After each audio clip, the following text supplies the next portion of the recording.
Today on Women's Worldview, we shall begin a new segment. This is going to be called Homes Today. The host here is CPA Adil Baloch from Accurate Records and Tax Services located in Maryland. The realtor is Miss Audrey Forshey from Remax Realty Services. Today, this well-known realtor points out the 5 deadly mistakes the sellers make. Even sellers make mistakes. Let's look, let's listen, and let's learn. Good morning, viewers. I'm your host, Adil Baloch, with your episode of Homes Today.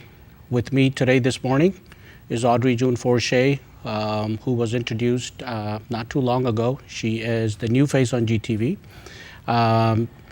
As I said, I'm Adil Baloch. I'm a certified public accountant and certified tax resolution specialist with my office in Montgomery County by the name of Accurate Records and Tax Services.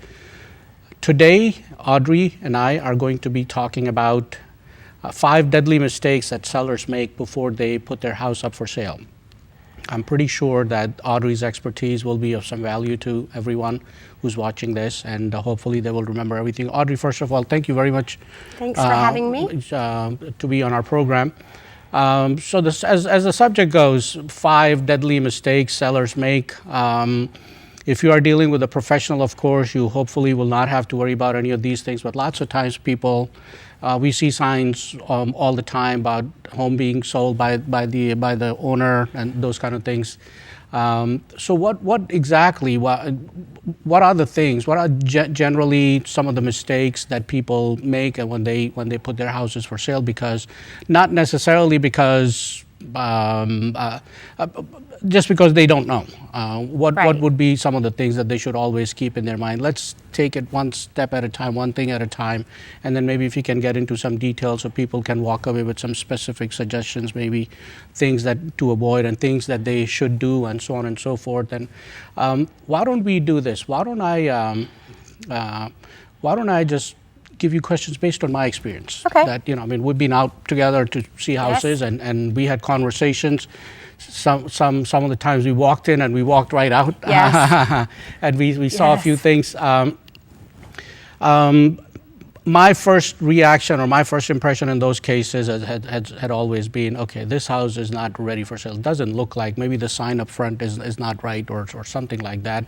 It looked like things were done in a hassle or something like that. So can you speak a little bit along those lines as to, just putting up the house and it doesn't look ready? Sure. Maybe from a seller's perspective it is ready, but it's actually not. Sure. Can we talk about that? Sure. One of the things I think you should do is you need to put yourself with a professional, somebody that's got a really good reputation and knows your area. But the things that you want to do is have them come over before you're actually ready to put the house on the market. We talk about staging homes, but one of the biggest things that you're going to really want to do is fresh paint. Fresh paint is one of the biggest things you can do when putting your home on the market. If you don't mind, me interrupting you for a second, don't hold on to that thought, please. Yes. You were talking about fresh paint, and we'll come back to that in a second. You mentioned a word, staging. Yes. I don't think everybody who's watching the program might be familiar with that term. Could you just elaborate a little bit what staging means? Sure. Staging is the preparation of getting your home ready for the market and the photographs. Actually, I think that we're going to have a session on staging, and we'll talk about it together. Good. That'll be very nice. I'll get really detailed in the information about staging because that's a pretty in-depth subject. Sure. Very good. Excellent. I'm sorry. No problem. You can continue with the... In small details that people will notice in your home, and I always say fresh paint helps with this, it's the things like decluttering your house, getting the things off of your kitchen countertops and your bathroom countertops. It's even things like making sure the baseboards in your house are clean. You might not notice those things because you're used to it and living with it, but your buyers will notice those kinds of things in the property. You need to just get it ready, declutter, talk to your agent. Maybe you need to put some things in storage. it makes your house look bigger if you do that, and you're just going to get yourself more money, and you're going to probably sell your house faster by doing these things. Very good, very good. But now, when we're talking about somebody selling a house, Yes. House obviously, I remember a house we lived in for almost a decade. There were things that we did ourselves. It Right. wasn't that easy to let Right. go of that house. Yes. Yeah, you're selling a house, but then you have some emotional attachments to that house. And Yes. so how do you're getting ready to sell it, and you're actually preparing it to be sold. You have an attachment here. How do you deal with those emotions, and how do you bring everything together? And This is a big issue for a lot of sellers. They will live in the property for a very long time, have maybe remodeled the entire property from top to bottom, put their heart and soul in it, raise their children in the home, remember every special family event that may have happened in the property. So the home for that owner is worth so much more than maybe what the market might say the house is worth. Sure. When you're putting your house on the market, I think you really need to start thinking about it, and it's difficult to do, and I have this conversation as it's now going to be a product a little bit. It's a hard thing to do, Yes. but you have to let some of those emotions go. absolutely, that's a very good way to put it. It's now a product. It is. And you want to make your product look as good as possible, Yes. polish it, make it shine, and then get the best value back for it. Yes. So emotions versus product, that's a very good way to put it. I never thought of that way. Now, we talked about somebody looking to sell a house on their own and possibly doing their research and maybe doing everything in their mind, doing everything right. Would you think there's anything wrong? It's not a big deal, or it's not a mistake not hiring a professional before you put the house up for sale? Well, statistically, people will get more money if they do hire an agent to guide them through the process. It's very important, and I think when people are looking to put their house on the market, if they don't have a relationship with an agent, I think it's important that they interview a couple of agents and make sure that that agent does do business in the area, has a proven track record. Also, some of the things you're going to want to check with the agent: what's included in their listing agreement with you.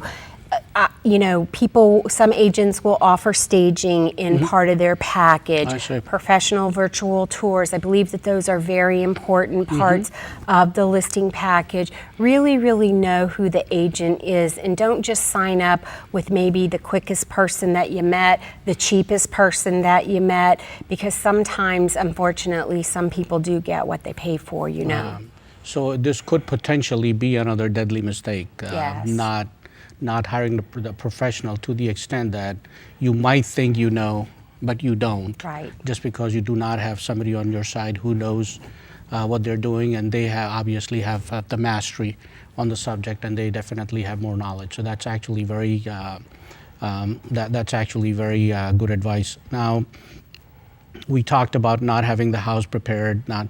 We talked about the professional, not hiring a professional. We talked about the emotional value versus considering it a product.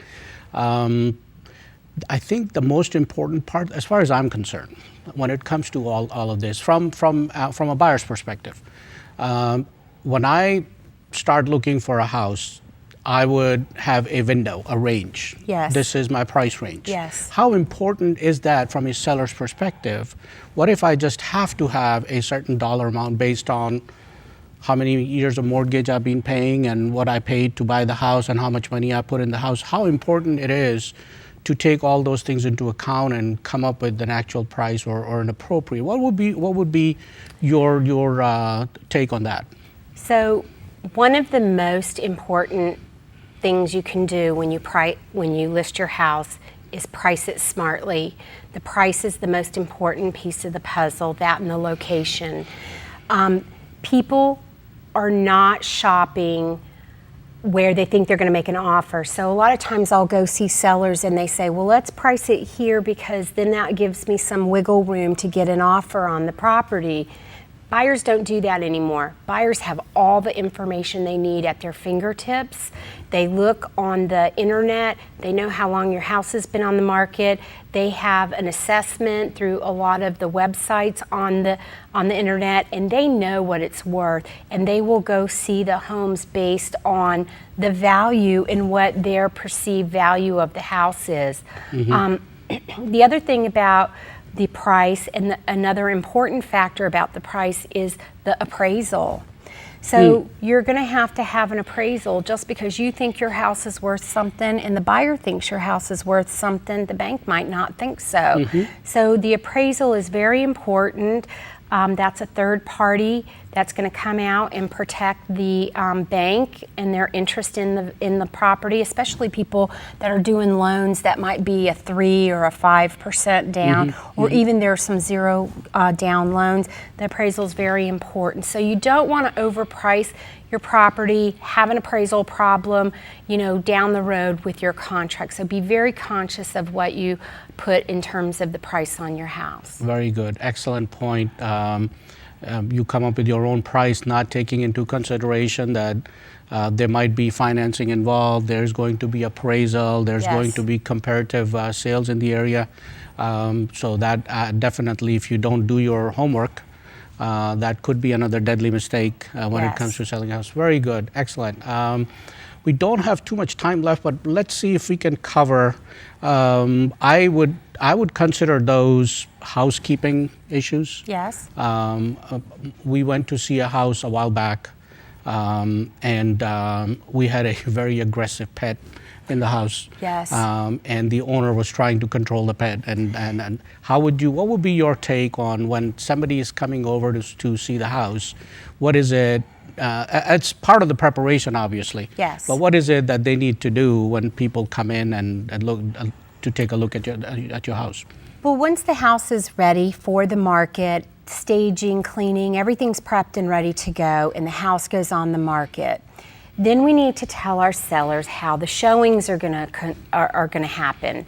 And what will happen is an appointment will be made. I like to give my sellers an hour's notice so they can, get ready for the appointment. And I think that's pretty fair to both sides, the buyer and the seller. The seller, then I want them to, prep the house, have the lights on, and I want the seller to leave. I don't want the seller to be there at the showing.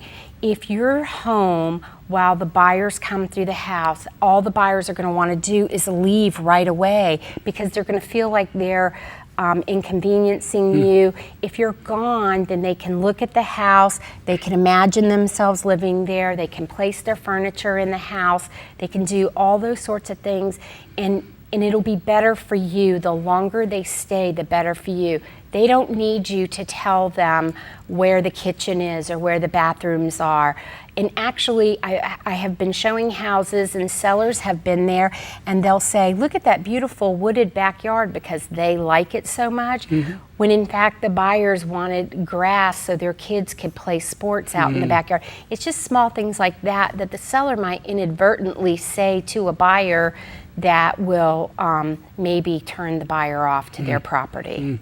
Wow, those are, I would have never thought about all these things. So you're definitely your psychology degree is in play here. So, I would have never imagined if the seller is not home and the buyer walks in, they could easily picture themselves living in that house, and that's a very good point. And definitely good point. If you are there and in your own mind, you're telling them something that you think is going in your favor, it actually might be going against you because the buyer might have something else in their mind. And think they just want to leave the whole time. Sure. They just want to get out of there. They can't speak freely. So it's better if the seller's not home. Absolutely. That's a very good point. So in summary, we talked about, and please help me if I forget.